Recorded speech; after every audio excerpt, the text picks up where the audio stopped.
തിരുവനന്തപുരം കോർപ്പറേഷനിലെ ഏറ്റവും കൂടുതൽ വാർഡുകളിൽ വിജയിക്കുന്ന മുന്നണിയായിട്ട് NDA മാറുകയാണെങ്കിൽ പോലും അതൊരു വലിയ നേട്ടമായിരിക്കും. ഇപ്പോൾ കേവല ഭൂരിപക്ഷം ലഭിച്ചില്ലെങ്കിലും ഏറ്റവും കൂടുതൽ വാർഡുകൾ നേടുക, ഇപ്പോൾ 45-47 വാർഡുകളൊക്കെ നേടാൻ സാധിക്കുകയാണെങ്കിൽ ഒരുപക്ഷെ ഏറ്റവും വലിയ ഒറ്റക്കക്ഷി അല്ലെങ്കിൽ ആ ഒരു മുന്നണിയായിട്ട് NDAക്ക് മാറാൻ സാധിക്കും. അത് ഭരണത്തിലേക്ക് താൽക്കാലികമായെങ്കിലും ഭരണത്തിലേക്ക് മാറാനുള്ള ഒരു വഴി തുറന്നു വിടും. പ്രത്യേകിച്ച് 6 മാസം കഴിഞ്ഞ് മാത്രമേ അവിശ്വാസ പ്രമേയം കൊണ്ടുവരാൻ സാധിക്കുകയുള്ളൂ. അപ്പോൾ ആ ഒരു കാലയളവ്, അതായത് നിയമസഭാ തെരഞ്ഞെടുപ്പ് സമയത്തൊക്കെ BJPക്ക് ഭരിക്കാൻ സാധിക്കും തിരുവനന്തപുരം കോർപ്പറേഷൻ എന്നുള്ളതാണ്. അത് ഒരുപാട് ഗുണം ചെയ്യും. പ്രത്യേകിച്ച് കേന്ദ്ര പദ്ധതികളൊക്കെ ആവിഷ്കരിച്ച് പെട്ടെന്ന് തന്നെ നടപ്പാക്കാനുള്ള ഒരു സാഹചര്യമൊക്കെയാണ് BJPക്ക് മുമ്പിൽ അങ്ങനെയാണെങ്കിൽ വരിക.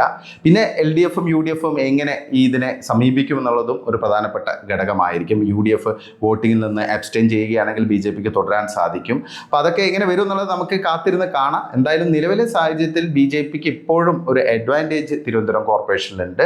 ഇഞ്ചോടിഞ്ച് മത്സരമാണ് LDFും BJPയും തമ്മിൽ നടന്നത്. പക്ഷേ ഫൈനൽ റിസൾട്ട് എങ്ങനെ വരുമെന്നുള്ളത് നമുക്കിപ്പം കറക്റ്റായിട്ട് പ്രെഡിക്റ്റ് ചെയ്യാൻ പറ്റില്ല. എന്തായാലും BJP ആത്മവിശ്വാസത്തോടെ തന്നെയാണ് നിൽക്കുന്നത്. അപ്പോൾ ശനിയാഴ്ച വരെ നമുക്ക് അതിനായിട്ട് കാത്തിരിക്കാം.